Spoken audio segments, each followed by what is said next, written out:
How to free draw in Adobe Acrobat. First, open your browser and go to acrobat.adobe.com. Log in and click All Tools, then choose Add Comments. Now, upload the PDF you want to draw on. Once your PDF opens, look at the toolbar on the left. Click on the icon that looks like a line. This is the Draw Freehand tool. Your cursor will now let you draw freely on the PDF. Click and hold your mouse or touchpad and start sketching. You can draw circles, underline text, make arrows, whatever you want. After you draw something, click on it once. You will see options to change the color, thickness, or delete it. Great for highlighting or marking specific areas. Want to erase your drawing?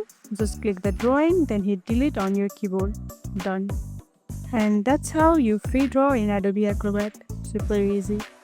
If this tutorial helped, don't forget to like, subscribe, and tap the bell icon so you never miss an update. See you in the next one.